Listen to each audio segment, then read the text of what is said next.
Well, I guess we've got, final question. We had maybe you call it a bit of a case study, but designing for the future. I guess we can take the example of perhaps the London Olympics logo, 2012. Yeah, good question. Yeah, I guess what are the considerations for designing in the future in terms of? I'm sure I'm probably mentioning a few of many, but I've got a good answer for that. Stylisation, all that kind of thing. Yeah. And technological advances, things like that. Yeah, I see there's 3 basic aspects about design where we are right at the moment. Okay, there's design as craft, as like design of it as an object, and you'll find a lot of that design is what gets judged, because that's the only way we know the aesthetics of things. So we can say, gee, that's a beautiful design job, right? But no matter how much I design that business card to be the most beautiful thing in the world, it's still just a business card, and a business card's been going for 100 years. Okay, a wine label bottle's been 100 years. Okay, so then there's the next stage, I think, of design, which is a little bit more innovative. So there's a designer that's taking known things, like say, a glass, for example, and creating something which is quite sculptural and beautiful and transcends it. It's not merely just a glass, it actually forms something. It could be a glass, it could be almost a bit of sculpture, it could be something amazing with the crafting of it, but it's actually changing its dynamic from being a glass into something else. So the third area, which I think is really the future for designers, and this is the area I'm interested in, is what I call the transformers.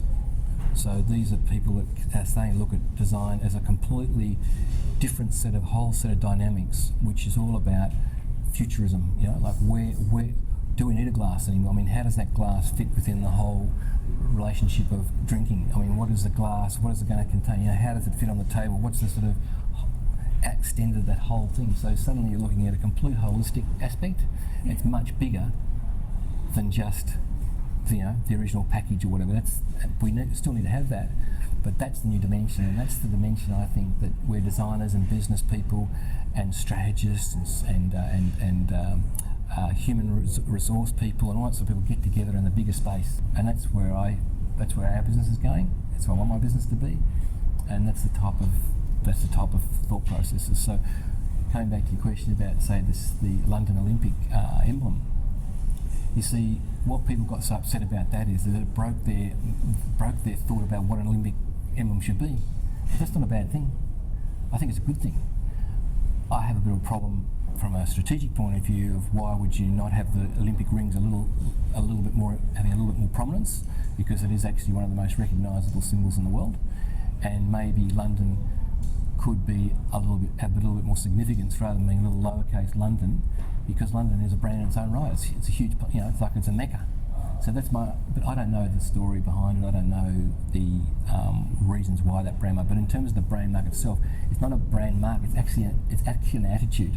So it's an attitude mark, and that's confronting for people. So I think that's fantastic. They can't relate to, because it means conversations happen, and and actually as a mark, it's only a representation of a whole lot of things that are going to happen around that, because they'll bring that as a look and feel. So there'll be vehicles with patches of it, and there'll be clothing that's got sections of it. They'll drop things through it. It'll be quite dynamic and ever changing, and it'll reshape itself, and then it'll go back out again and come back in again. So it's never going to be still. And that to me is about redefining the future. And most people find that very confident. It gets out of their comfort zone. I mean, just the grit, the grunge, all great. As I said, I don't know the background, but I think it's good. And the continual question and always the never ever the answer. We're doing the same thing in 2012 to 2016, etc. Yeah, sure. And that's why people get connected with people. You meet people in business who've travelled, and you meet other people in the design business, photographers and illustrators who have travelled and things. Suddenly, the world, it's a huge, interesting place. The world, Yeah, sure. You're breaking out that. Yeah, and in education, sometimes you're working with, you're working in colleges with people who've only got limited frames of experience. And that's not a good thing. I'm not saying that's a bad thing. It's just that's a teacher's best capabilities is to be able to inspire you and to nurture you and to give you confidence, but maybe that teacher hasn't actually worked in a hotshot operation, say in London, but that doesn't mean that that's wrong. It's just that's the next stage for a young person to go and try that. given the fact that they've been nurtured, and the most important thing is nurturing. So a teacher's role is incredibly critical to your well-being and your success, your confidence. You know that, you know the teachers you respond to and the teachers you don't respond to, and you find that connection, and boy, does that make a big difference. Yeah, it doesn't matter. You know, when you go home and someone says, well, what's that? And you say, well, actually, that actually is something I've been working on, and I've been really precious about that. And you have to you got that part where people don't understand, and you have someone who does understand. And to have it understand that belief is critical for a creative person. Yeah, that connection. Absolutely critical, and that's why colleges and universities and education is so important. Prepared a paper and a marker. Just want to ask something from you to maybe just to describe about us or about the impression of us. Which means like it can be scribble, it can be just words or anything from you. Oh, I think perhaps I might just 1, 2, T-R-U-T-H. Yeah, that's 5. How many got here? We've got 5 of you, right? So there's 5 of you here. So let's say what we've been talking today about, maybe for you and for me and maybe for the audience. And I just want to, I'll just put this as a symbology here because there's 5 of you. I might just this just came into my mind. Okay, so I'm just because I know what you're trying to do. You're trying to set me up. But I would sort of say that we've got we've got this sort of thing here around the table, and we've got this guy over here, Darwin, and we've got this sort of thing here, right? And I think we're talking about I think we're talking about truth. That's what I think about today. Great. That's very good. That's all I want to Thank say. you very much. Okay, so it's been a bit of a so it's been a bit of a we've got our interplays here, haven't we? Etc. Yeah. So that's what date is it today? 15. Is it 15th today? Is it? Okay.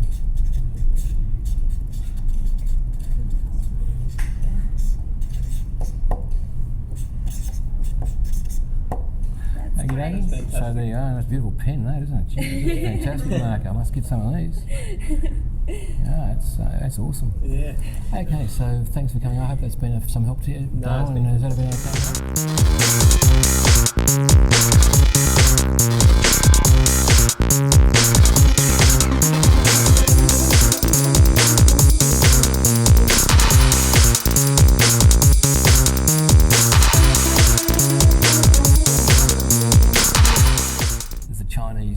saying that says, before enlightenment, there's chopping wood and carrying water, and after enlightenment, there's chopping wood and carrying water. So that's what it's like here. Yeah. We win. You do beautiful jobs, and we win things, and or sometimes we lose things, and sometimes we have tragedies. And some people get upset. I get upset sometimes. Or we missed out on something, and you say why, and then you get up and okay, next day, next. And you just keep on going. Yeah. And you can only do that though when you've got fantastic people around you and your support. That's what I mean about this nurturing thing. Creative people must keep together. They must go to places that inspire them. They must have those things in their life too, because it's creativity is a very fragile thing, and you can get bashed up. You get bashed up just with your own self-doubt, and so you need to be with people that nurture you and find places. And I go to shops and. I've got a special place down the beach where I might go to. There's a special things I like to just go to that you just go there and it just nurtures you in your side, because you need that, because it's you can eat and drink and have that, but you have to have that nurturing. It's a spiritual thing, and so designers have to have that. And so you doing this is going to be for somebody late at night, or they're feeling like they're a bit lonely, or they haven't sort of a bit sort of like, oh God, this is. And maybe what I say, sometimes I say, well, it's everyone feels the same way.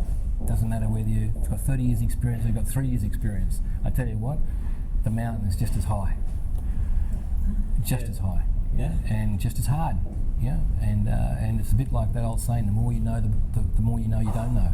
So, it's hard yards being creative, hard yards. Good night.